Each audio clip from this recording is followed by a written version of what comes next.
کہ نماز بھی پڑھ رہے ہیں اور خرافات کے اندر بھی ہیں، نماز بھی پڑھ رہے ہیں، برائیوں میں ڈوبے ہوئے بھی ہیں، نماز بھی پڑھ رہے ہیں اور راتوں کو اپنی آنکھوں کو گندی بھی کر رہے ہیں۔ تو سوال یہ پیدا ہوتا ہے کہ ایسی نماز پڑھنے والوں کے بارے میں جو تاخیر سے نماز پڑھتے ہیں، وقت گزرنے کے بعد نماز پڑھتے ہیں، یا نماز کو اس کے ارکان کے ساتھ صحیح طور پر ادا نہیں کرتے، ان کے بارے میں قرآن کا کیا حکم ہے؟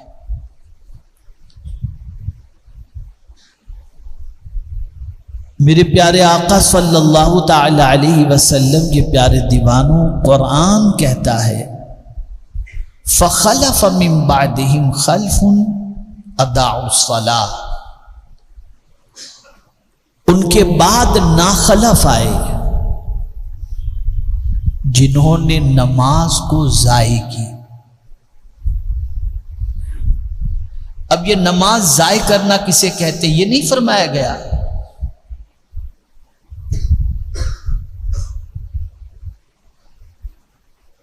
کہ نماز کے حوالے سے ان کے اندر کوئی چستی نہیں ہے۔ نماز ضائع کرنے کے بارے میں فرمایا گیا، اس سے مراد قضا کرنا بھی ہے، چھوڑ دینا بھی ہے، اور اس سے مراد مفسرین یہ بھی فرماتے ہیں کہ نماز کے وقت کے گزرنے کے بعد پڑھنا، جیسا کہ میں دیکھتا ہوں ممبئی کے اندر کہ مغرب کا وقت قریب قریب ہوتا ہے تو عصر کی نماز پڑھنے چلے جاتے ہیں، ظہر کا وقت آخر میں ہوتا ہے، عصر کے قریب قریب ہوتا ہے تو ظہر پڑھتے ہیں، اور کبھی ایسا ہوتا ہے کہ ظہر پڑھ رہے ہوتے ہیں اور عصر کی اذان ہو جاتی ہے۔ اور بعض حضرات جو نماز پڑھتے ہیں تو ان کی نماز کی سچویشن یہ ہوتی ہے کہ کھڑے تو ہوتے ہیں اللہ کے دربار میں، لیکن وہ کپڑوں سے کھیل رہے ہوتے ہیں، وہ داڑھی سے کھیل رہے ہوتے ہیں، نہ ان کی انگلیاں صحیح طور پر سجدے میں لگتی ہیں، نہ ان کا رکوع صحیح طور پر ہوتا ہے، یہ کوئی چیز نہیں ہوتی، بس ایک معاذ اللہ بوجھ، میں یہ تو نہیں کہتا کہ کوئی بوجھ سمجھتا ہو، بس ایک ذمہ داری یا جلدی سے ادا کر لو بس۔ تو جب اس قسم کی نماز ہوتی ہے نا تو اس نماز سے انسان کی زندگی میں انقلاب پیدا نہیں ہوتا، اور ایسی نماز جو وقت گزرنے کے بعد ادا کی جاتی ہو، یا وہ شخص جو نماز قضا کرتا ہو، یا وہ شخص جو نماز کو اس کے ارکان کے ساتھ صحیح طور پر ادا نہ کرتا ہو، اس کے بارے میں جانتے ہیں قرآن نے کیا کہا؟ فَسَوْفَ يَلْقَوْنَ غَيًّا، ان قریب وہ غی سے ملے گا، جنگل میں جا گرے گا۔ یہ غی کیا ہے؟ چونکہ اب تو مسلمان کی پوزیشن ایسی ہو چکی ہے کہ بڑا بے باک ہو گیا، اس کو قیامت کی عذاب سے ڈرا مولانا دیکھا جائے گا، معاذ اللہ، قبر کی عذاب سے ڈراؤ مولانا ٹھیک ہے بس اللہ معاف کرنے والا ہے۔ اتنی بے باکی ہو گئی، اتنی بے باکی ہو گئی کہ سب سے زیادہ اگر مسلمان کسی سے بے خوف ہے تو وہ اللہ سے بے خوف،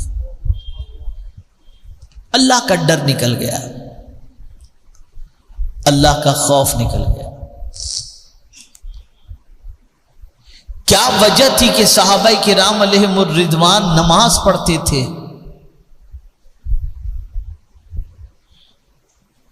تو تیروں کی بوچھار ہوتی تھی، انہیں پتہ نہیں چلتا تھا۔ کیا وجہ تھی کہ صحابہ کرام علیہم الرضوان نماز پڑھتے تھے تو ان کی نماز سے ان کی زندگی میں وہ ترقی اور وہ انقلاب پیدا ہوتا تھا جس کی کوئی انتہا نہیں۔ اور آج نہ نماز قضا کرنا انسان گناہ سمجھتا ہے، نہ نماز چھوڑنے کے بعد اسے کوئی افسوس ہوتا ہے، کہ یہ کیا ہو گیا، مجھ سے کتنی بڑی غلطی ہو گئی، نہیں، کچھ بھی نہیں۔ بلکہ بعض ماؤں کا معاملہ تو یہ ہے کہ بڑا اپنے بچے سے پیار کرتے ہیں، اور رات کو 2 بجے 3 بجے بھٹک کر کے بچہ آیا تو صبح نماز کے لیے نہیں اٹھاتے۔ اگر باپ نے کہہ دیا نماز کے لیے اٹھاؤ، میرا لال بہت تھک کر آیا، اس کی نیند خراب ہو جائے گی۔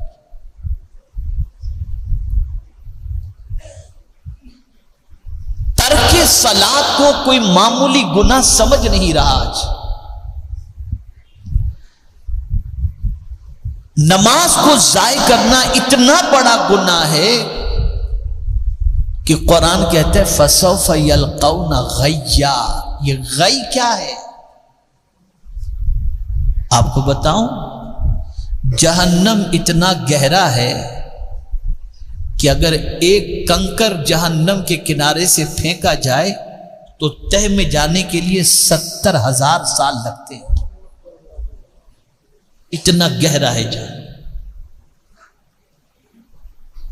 اور اسی جہنم کے اندر ایک وادی ہے، ایک کنواں ہے، اس کنویں کا نام غی ہے۔ یہ میں کس سے کہانی نہیں سنا رہا، یہ قرآن کی بات کر رہا ہوں، جس کے ایک ایک حرف پر آپ کا بھی ایمان ہے، ہمارا بھی ایمان ہے۔ اور اگر قرآن کے ایک نقطے پر بھی کوئی ایمان نہ رکھے تو گیا کام سے۔ ہم سب قرآن کے ماننے والے، اس قرآن نے یہ کہا فَسَوْفَ يَلْقَوْنَ غَيًّا۔ یہ غی کیا ہے؟ یہ جہنم کے نچلے حصے میں ایک کنواں ہے۔ کیا ہے اس کنویں کے اندر؟ اس کنویں میں جہنمیوں کا خون اور جہنمیوں کا پیپ رکھا ہوا ہے، اور وہاں پر اس بندے کو ڈالا جائے گا جو نماز کو قضا کرتا ہے، نماز کو ضائع کرتا ہے۔ یہاں کوڑا کرکٹ اگر موجود ہو، کچرے کا ڈھیر ہو، کچھ مری ہوئی چیز یا کچھ گندگی بدبو آ رہی ہو، فوراً فون کرتے ہیں میونسپلٹی والے کو، بھائی آ کے اٹھا کے جب بیمار پڑ جائیں گے لوگ۔ تو جہاں جہنمیوں کا پیپ رکھا جاتا ہو اور وہاں جہاں خون رکھا جاتا ہو، وہاں کی بدبو کتنی خطرناک ہوگی۔ اس میں اس شخص کو ڈالا جائے گا جو نماز کو ضائع کرتا ہے۔ میں بہت توجہ چاہوں گا، صحابہ کرام علیہم الرضوان کے نزدیک مسلمان اور کافر کے درمیان جو چیز فرق کرنے والی تھی وہ نماز۔ صحابہ جب کسی کو دیکھتے کہ یہ نماز نہیں پڑھتا تو سمجھتے تھے کہ یہ کافر ہے اس لیے نہیں پڑھتا، یہ آئیڈینٹی تھی۔ میں تھوڑی تلخ بات کرنے جا رہا ہوں، الحمدللہ پکا سنی ہوں اللہ کے فضل و کرم سے۔ میری تو تمنا ہے کہ مروں تو کوئی وہاں بھی جنازے کو کاندھا بھی نہ دے، الحمدللہ۔ لیکن میں دیکھ رہا ہوں کہ ہمارے مسلمان بھائی جو ہیں کبھی جلوس میں، کبھی عرس کی تقاریب کے اندر نمازوں کو آسانی سے چھوڑ دیتے ہیں اور اس کو وہ اہمیت نہیں دیتے، الا ماشاءاللہ۔ سب کی بات نہیں کر رہا ہوں، ماشاءاللہ اب تو کافی چینجز آ رہی۔ میں نے بہت ساروں کو دیکھا کہ مغرب کی اذان کا وقت ہوتا ہے، آستانے پہ کھڑے ہو کے سلام پیش کر رہے ہیں، فاتحہ پڑھ رہے ہیں، مسجد میں نماز کے لیے نہیں جائے۔ یہ نہیں پوچھا جائے گا کہ اللہ کے ولی کی بارگاہ میں گئے تھے یا نہیں، یہ ضرور پوچھا جائے گا کہ نماز تم نے ادا کی تھی کہ نہیں۔ نماز پڑھو پھر ان کی چوکھٹ پر بیٹھ جاؤ،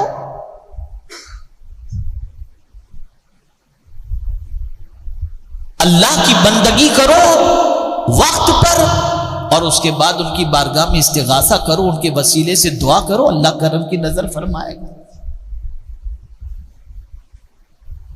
لیکن بگاڑ اتنا بڑھ چکا ہے، اتنا بڑھ چکا ہے جس کی کوئی انتہا نہیں۔ نماز قضا کرنا کتنا بڑا گناہ ہے آپ کو معلوم؟ آقا کریم رؤوف الرحیم علیہ التحیۃ والتسلیم ارشاد فرماتے ہیں بے نمازی کو مرتے وقت اتنی پیاس لگے گی، توجہ چاہوں گا، مرتے وقت اتنی پیاس لگے گی کہ 7 سمندر کا پانی بھی اسے پلا دیا جائے پھر بھی پیاس نہیں بجھے گی، پھر بھی پیاس نہیں بجھے گی۔ ہم لوگوں کا حال تو یہ ہے نا کہ مرنے والے کو آب زمزم جو ہے وہ ایک چمچ سے پلاتے ہیں کہ تھوڑا سا اتر جائے، لیکن بے نمازی کو 7 سمندر کا پانی پلا دیا جائے اس کی پیاس نہیں بجھے۔ نماز چھوڑنا کوئی ہلکا کام ہے، کوئی چھوٹا گناہ ہے، بہت بڑا گناہ ہے، اتنا بڑا گناہ ہے، اتنا بڑا گناہ ہے کہ میرے پیارے آقا صلی اللہ علیہ وسلم کے پیارے دیوانوں، بے نمازی جو ہوتا ہے اس کا نام جہنم کے دروازے پر لکھ دیا جاتا ہے۔ یہ بے نمازی تو نماز ضائع نہ کرو۔ 3 چیزوں میں آقا کریم صلی اللہ علیہ وسلم نے فرمایا جلدی کرو۔ نمبر 1، نماز کا وقت آ جائے ادا کرنے میں جلدی کرو، اب اس میں تاخیر مت کرو،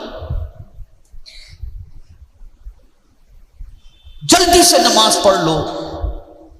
بلکہ میرے پیارے آقا صلی اللہ تعالی علیہ وسلم کے پیارے دیوانوں، اللہ اس بندے کو عرش کے سائے میں جگہ عطا فرمائے گا جو بندہ ایک وقت کی نماز پڑھ کر کے نکلا نا تو اس کا دل مسجد میں لگا ہوا ہے کہ جلدی سے ظہر کا وقت آئے تو مسجد میں جا کر کے نماز ادا کروں۔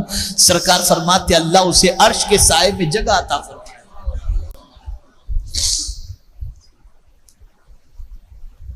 نماز کی فکر کرو۔ اور وہ لوگ جو نماز میں ادھر ادھر دیکھتے ہیں، جو نماز میں کپڑے، داڑھی، کھجلی، یہ سب ساری چیزیں جو کرتے رہتے، توجہ نہیں ہوتی، بس ایسے ہی کر رہے ہیں، تو جب کوئی نماز میں ادھر ادھر دیکھتا ہے تو اللہ کی رحمت اس بندے سے پکارتی ہے کیا مجھ سے بھی اچھا کوئی ہے جسے تو دیکھ رہا؟